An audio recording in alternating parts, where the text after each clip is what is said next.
எங்களுடைய இனம் கடந்த காலங்களில் கடந்து வந்த வலிகளையும் துயரங்களையும் வெளி உலகத்துக்கு சொல்றதுக்கு எழுத்துக்களுக்கு எவ்வளவு பலம் இருக்கோ அதை விட அதிக அளவு பலம் புகைப்படங்களுக்கு இருக்கு. போர்க்காலத்தில் அத்தகைய புகைப்படங்களை பலர் எடுத்திருக்கணும். இன்றைக்கு அவையில் பல பேர் இல்லை.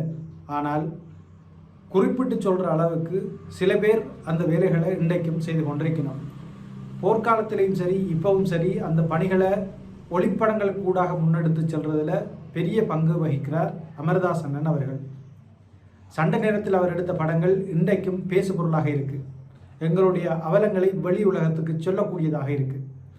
இன்றைக்கும் பல்வேறு நாடுகளிலும் தன்னுடைய புகைப்படங்கள் வாயிலாக எங்களுடைய அவலங்களை சொல்லி வரும் அமர்தாஸ் அண்ணனுடைய நேர்காணலைத்தான் இந்த வீடியோவில் நாங்கள் சேர்த்திருக்கிறோம். அவர் சண்டை நேரத்தில் எடுத்த சில படங்களையும் அந்த படங்கள் எடுத்த போது என்ன நடந்தது என்ற விடயங்களையும் இந்த நேர்காணலில் அவர் எங்களோட பகிர்ந்திருக்கிறார். அதை நீங்களும் பார்த்து தெரிஞ்சு கொள்ள இந்த வீடியோவை தொடர்ச்சியாக பாருங்க. நான் அமர்தாஸ். இலங்கையில் நடைபெற்ற இறுதிப் போரில் மொழிவாய்க்கால் என்னும் இடத்தில் பேரழிவுகளோடு முடிவுக்கு வந்த அந்த இறுதிப் போர் காலத்தில் ஒரு சுயாதீன ஊடகவியலாளராக கடமையாற்றி இருக்கிறேன். அந்த காலப்பகுதியில் நான் ஏராளமான பல்லாயிரக்கணக்கான ஒளிப்படங்களை உருவாக்கி இருக்கிறேன். அண்மையில் Through the Fire Zones, Photographs of Amardas in Sri Lanka's War Zones என்னும் பெயரில் ஒரு பெரிய ஒளிப்பட நூலை உருவாக்கி இருக்கிறேன். அந்த நூலில் இடம்பெற்றிருக்கக்கூடிய சில படங்களை மட்டும் காண்பித்து அது பற்றிய சுருக்கமான தகவல்களை பதிவு செய்ய முயற்சிக்கிறேன். மிகவும் நெருக்கடியான இடம்பெயர்வு நடந்து கொண்டிருந்த நேரத்தில் உடையார்கட்டு பகுதியில் இந்த ஒளிப்படத்தை உருவாக்கியிருந்தேன். ஒரு நாய் தன்னை வளர்த்தவர்களை தேடிக்கொண்டிருந்தது. அந்த வீடியோரத்தில் மிகவும் நெருக்கடியான அந்த இடத்தில் பாதையில் இருந்து விலகி அந்த வயல் பகுதிக்குள் அந்த சேற்று பகுதிக்குள் இறங்கி இந்த நாயுடைய பார்வை கோணத்தில் இந்த ஒளிப்படத்தை நான் உருவாக்கியிருந்தேன். நீண்ட நேரமாக இந்த நாய் தன்னை வளர்த்தவர்களை தேடிக்கொண்டிருந்தது. கூட வந்தவர்களை அந்த நாய் தவற விட்டிருந்தது. போரில் மனிதர்களுக்கு மட்டுமல்ல, மனிதர்கள் சார்ந்த உயிரினங்கள், இந்த இயற்கை அனைத்துக்குமே மிகப்பெரிய அழிவு ஏற்படும். அந்த வகையிலான படங்களும் இந்த நூலில் இருக்கின்றன. ஒளிப்படங்களே தமக்கான கதைகளை வெளிப்படுத்தக்கூடிய நிலையில் இருக்கும்போது அது பற்றி அதிகம் பேச நான் விரும்புவதில்லை. ஆனால் ஒரு ஒளிப்பட ஊடகவியல் சார் நோக்கில் போட்டோ ஜெர்னலிஸ்டிக் அந்த வியூவில் சில விஷயங்கள் பதிவு செய்யப்படும் போது அது காத்திரமானதாக அமையலாம். முதலாவது பாதுகாப்பு நிலையம் ஆரம்பிக்கப்பட்டிருந்த காலப்பகுதி. அந்த நேரம் அந்த பாதுகாப்பு நிலைய பகுதிக்குள்ளாகத்தான் இந்த மக்கள் போய்கொண்டிருக்கிறார்கள். அந்த நேரம் மழை பெய்து கொண்டிருந்தது. அங்கங்கே எரிகணைகள் செயல்கள் விழுந்து கொண்டிருந்தன. இதுல இந்த படத்துல பார்க்க முடியும், ஒரு தாய் தனது குழந்தைக்கு பால் கொடுத்தபடியே ஓடிக்கொண்டிருக்கிறார். இப்படி பல சம்பவங்கள் அங்கே நடந்து கொண்டிருந்தன. சுதந்திரபுரம் பகுதியில் வைத்தியசாலைக்கு அருகில் இந்த படம் என்னால் உருவாக்கப்பட்டது. அதற்கு அண்மையாக அங்கே உடையார்கட்டு பக்கமாக எரிகணை தாக்குதல், பரவலாக எரிகணை தாக்குதல் நடந்து கொண்டிருந்தது. அந்த நேரம் இந்த பிள்ளையுடைய தந்தை அந்த இடத்திலேயே இறந்திருந்த அந்த தந்தையுடைய இரத்தம் தான் இந்த பிள்ளையுடைய முகத்தில் இருந்தது. அதே நேரம் இந்த பிள்ளையின் தம்பி, அப்போது கை குழந்தை மிகச் சிறுவனாக இருந்த அந்த தம்பி, அவரும் படுகாயமடைந்திருந்தார். இவர் இந்த பிள்ளையுடைய தாயும் காயமடைந்திருந்தார். இந்த ஒளிப்படமும் ஒரு நெருக்கடியான இடம்பெயர்வு நேரம் என்னால் உருவாக்கப்பட்டது. ஒரு காலை இழந்திருந்த அந்த நபர், அவருடைய மனைவி, அந்த மனைவியிடம் அவருடைய கால், தனது கணவனுடைய அந்த பொய்க்கால் இருப்பதை இதில் பார்க்கலாம். ஒரு பக்கம் குழந்தை, இன்னொரு பக்கம் அந்த பொய்க்கால். இப்படி சுமைகள், இடம்பெயர்வின் போது பல்வேறுபட்ட சுமைகள் இந்த படம் சொல்லக்கூடிய, உணர்வுபூர்வமாக வெளிப்படுத்தக்கூடிய தகவல்கள் நிறைய இருக்கின்றன. இரணப்பாலை பகுதியில் நான் இடம்பெயர்ந்து ஒரு கொட்டகை அமைத்து வசித்துக் கொண்டிருந்த அந்த காலப்பகுதியில் எனக்கு அருகில் நிகழ்ந்த ஒரு அனர்த்த நிகழ்வு ஒரு காலை வேளையில் இரணைப்பாலை பகுதியில் ஒரு ஷெல் தாக்குதல் நிகழ்த்தப்பட்டிருந்தது. அந்த தாக்குதலில் ஒரு தாயும் மகனும் அந்த இடத்திலேயே உடல் சிதறி பலியாகியிருந்தார்கள். அந்த குடும்பத் தலைவர் மட்டும் அதில் தப்பியிருந்தார். அந்த அந்த குடும்பத் தலைவர் இந்த படத்தில் இருக்கிறார். அந்த அவர்களுடைய உடல்களை கூட்டி அள்ளி எடுத்துக்கொண்டு போய் அங்கே நாங்கள் புதைத்தோம். அந்த நிகழ்வை முழுமையாக நான் பதிவு செய்திருந்தேன். இதில் துயரம் மிகுந்த அடுத்த கட்ட நிகழ்வு என்னவென்றால், இந்த படம் போர்க்காலத்தில் உருவாக்கப்பட்டது. போர் முடிந்து மீள்குடியேறிய பின்னர் அந்த தப்பியிருந்த குடும்பத் தலைவர் உளவியல் ரீதியான தாக்கங்களுக்கு உள்ளாகி இருந்தார். ஒரு முதியோர் இல்லத்தில் இருந்து இறந்து விட்டதாக பின்னர் நான் அறிந்தேன். இந்த ஒளிப்படம் 2வது பாதுகாப்பு நிலையம் அறிவிக்கப்பட்ட பின்னர் அந்த அந்த பகுதியை நோக்கி பெருமளவில் சாரை சாரையாக மக்கள் இடம்பெயர்ந்து நகர்ந்து கொண்டிருந்த வேளையில் உருவாக்கப்பட்டது.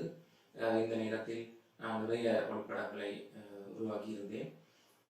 இந்த ஒளிப்படம் புதுமாத்தளன் பகுதியில் இருந்த வைத்தியசாலைக்கு அண்மித்த பகுதியில் என்னால் உருவாக்கப்பட்டது. பங்கர்கள் அமைத்திருப்பார்கள். பங்கர்கள் என்றால் மிகவும் பாதுகாப்பான பங்கர்கள் என்று சொல்ல முடியாது. நிலத்தை பள்ளமாக்கி குழி வெட்டி வைத்து விட்ட மாதிரி இருக்கும். அந்த இடம், அந்த பகுதிகள், அயல் பகுதிகளில் செல்தாக்குதல்கள் நிகழ்ந்தால் இப்படியான பங்கர்களுக்குள் அந்த மக்கள் பாங்கிக் கொள்வார்கள்.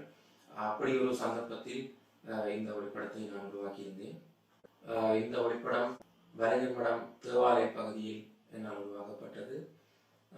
அந்த நேரம் மக்கள் அந்த தேவாலயத்தை சூழ்ந்து கொட்டகைகள் அமைத்து தாங்கியிருந்தார்கள், பெருமளவான மக்கள்.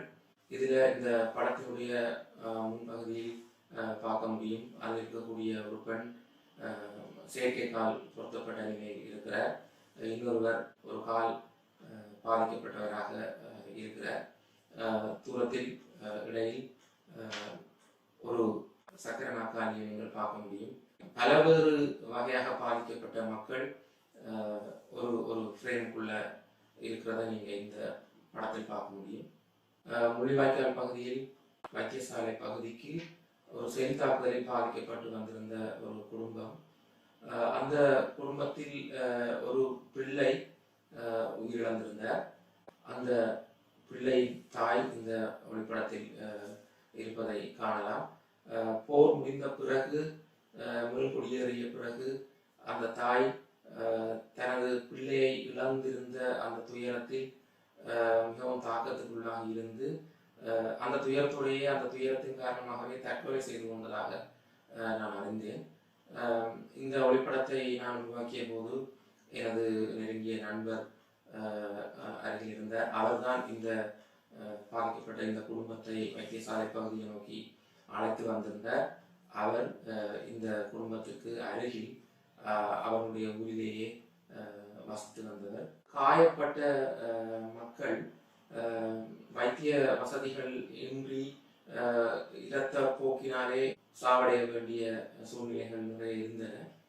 சாவடைந்தவர்களுடைய உடல்களை நீண்ட நேரம் வைத்திருக்க முடியாத நிலைமை இருந்தது. நிறைய உடல்கள் வைத்தியசாலை பகுதியை நோக்கி வந்து கொண்டே இருந்தன. முள்ளிவாய்க்கால் பகுதியில் நிறைய உடல்கள் இருந்த ஒரு பகுதியில் ஒரு தந்தை தன்னுடைய மகளை பார்த்து அழுது கொண்டிருந்த அந்த இறுதி நேரம். அந்த நேரத்தில் இந்த ஒளிப்படத்தை நான் உருவாக்கியிருந்தேன். இது முள்ளிவாய்க்கால் பகுதியில் ஏப்ரல் மாதம் பிற்பகுதியில் உருவாக்கப்பட்ட ஒளிப்படம்.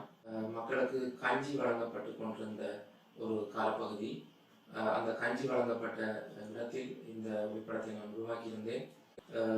அந்த காலத்தில் கஞ்சி வழங்கப்படுகிற இடங்களில் அவ்வப்போது எரிகணை தாக்குதல்கள் நடைபெற்றிருக்கின்றன. அப்ப இந்த கஞ்சி வழங்கப்படுகிற இந்த நிகழ்வை நான் பதிவு செய்துவிட்டு தொடர்ந்து வேறு ஒளிப்படங்களை பதிவு செய்வதற்காக நான் வேறு இடங்களுக்கு நகர்ந்து சென்று விட்டேன். எனக்கும் அந்த நேரம் மிகவும் பசியாகவும் தாகமாகவும் இருந்தது. அந்த கஞ்சியை அந்த நேரம் என்னால் வாங்கி அந்த இடத்தில் குடிக்க முடியவில்லை. கைவசம் எந்த பாத்திரங்களும் இருக்கவில்லை. அந்த படங்கள் பதிவு செய்ய வேண்டியிருந்த அந்த அந்த உத்வேகத்தில் அந்த தேவையில் நான் அந்த இடத்தை விட்டு நகர்ந்து செல்ல வேண்டியிருந்தது. இது 2009 மே மாதத்தின் முதல் வாரத்தில் உருவாக்கப்பட்ட ஒளிப்படம். இந்த சிறுவன் அப்போது உயிருடன் இருந்தார். நான் இந்த இடத்தில் வேறு கோணங்களில் வேறு ஒளிப்படங்களும் பதிவு செய்திருக்கிறேன். அதில் அவருடைய அசைவை காண முடியும். இந்த படத்தில் முன்னுக்கு இந்த படுகாயமடைந்த அந்த சிறுவனும் இறந்து போயிருக்கும் ஒரு சிறுமியும் இருப்பதை காண முடிகிறது. பின்னுக்கு அந்த சிறுவர்கள், உயிரோடு இருக்கிற சிறுவர்கள் பின்னுக்கு இருக்கிறார்கள். அந்த ஒரே காம்போசிஷனில் இந்த விஷயங்கள் உள்ளடக்கப்பட்டிருக்கின்றன. இது சொல்லக்கூடிய செய்திகள் நிறைய. இந்த படத்தில் உயிரோடு இருக்கும் அந்த சிறுவர்களுக்கு என்ன நடந்திருக்கும், அவர்களும் இந்த சிறுவர்களைப் போல கொல்லப்பட்டிருப்பார்களா என்பது விடை தெரியாத கேள்வி. மிகச்சில படங்களுக்கு மட்டுமே நான் சில தகவல்களை சொல்லியிருக்கிறேன். இந்த படங்கள் திரும்ப திரும்ப என்னால் பார்க்கப்படும் போது பல்வேறு உணர்வு தாக்கங்களை என்னில் உருவாக்கக்கூடியவையாக இருக்கின்றன. 15 வருடங்களாகியும் போரால் பாதிக்கப்பட்ட மக்களுக்கு எந்த நீதியும் இதுவரை கிடைக்கவில்லை. ஈழத்தமிழர்கள் சார்ந்த அரசியல் மற்றும் பல்வேறு பணிகளில் ஈடுபட்டிருக்கக்கூடியவர்கள் இந்த பாதிக்கப்பட்ட மக்கள் தொடர்பில் கவனம் கொண்டு